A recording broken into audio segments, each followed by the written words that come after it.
So summarizing your question, if a person has no previous exposure to psychotherapy, can they be exposed to EMDR psychotherapy and be implemented fairly effectively?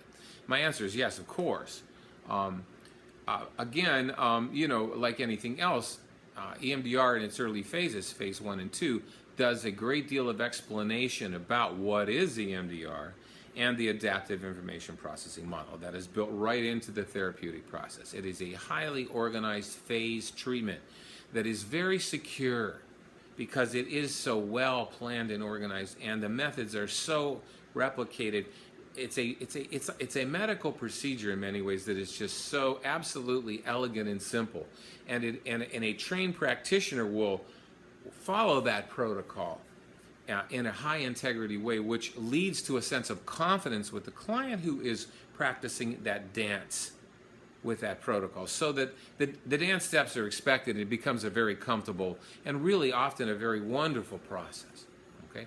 Now, in terms of previous exposure to psychotherapy, that's always a mixed bag for any client coming into any psychotherapy, whether it's EMDR or otherwise, because you bring your unfinished business in the therapy itself to the new therapy. So that, of course, what's happened in your terminations with previous therapists, of course, is always in the way of your new therapy. You have to deal with that.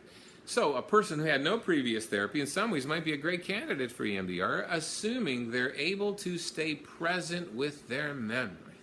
1 foot in the present and 1 foot in the past. If they can't do that, then there's things that we do ahead of time in phase 2. There's other therapeutic modalities we integrate with EMDR to deal with the issues of what we call structural dissociation, which is something I'll talk about in another talk, in one of our presentations. But we assess for that, we resource and prepare that, and assuming the client can stay present with their memory, they're probably a very good candidate for EMDR. The other thing I'd like to talk a little bit about EMDR, and one of its, I think, wonderful benefits as compared to traditional talk therapy. EMDR psychotherapy does not require the client to talk about their experience, unlike traditional talk therapy. If the client needs to talk about their experience, they are encouraged to do so in succinct ways. To not get off target, to not get both feet in the present or both mouths in the present. Okay, but for those clients who really don't want to talk about it, and that probably counts a lot of teenage boys I work with who just don't want to talk about stuff, EMDR works beautifully well, and it works well in cross-cultural settings where there's language barriers. It works beautifully. I have been able to do EMDR successfully with some of my Micronesian clients who know literally 3 English words, and their family support might know 7. We've been able to do EMDR, okay? Because there's not a lot of necessary talking about it, okay? The other thing is that, and I'll talk a little bit about, at least what my theory is why that may be, why some people need to talk about it more than others. But it also works well in forensic cases where the therapist is concerned and the lawyers are concerned that if the client talks about it, then the subject matter they talked about is subpoenable in an investigation and can work against the client, therefore kind of countermanding a whole healing process. Therefore, we don't need to talk about what happened in order to treat it. That's a real unique bonus in EMDR psychotherapy. It's an advantage that is quite, I don't know if it's even fully recognized yet and being taken advantage of. Why is it that some people need to talk about what happened to them and perhaps some people do not?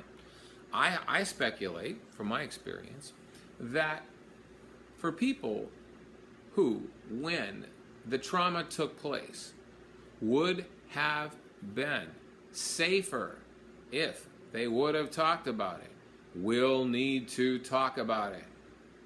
For people who would have been in much greater danger if they would have talked about it, chances are might not need to talk about it so much in psychotherapy. And to force that issue will create a phobia, as Kathleen Martin describes it, a phobia of the further, it will enhance or potentially increase the phobia of the memory. pushing that too soon. Pushing processing without adequate preparation too soon can increase phobia of the memory. A lot of psychotherapy, talk therapy, unintentionally increases phobia of the memory and can be quite counterproductive to trauma-informed and successful care, trauma-capable care. And that's something that a lot of talk therapists are completely unaware of. And that's why we're pushing so much these days for increasing trauma-informed awareness in health, education, and welfare.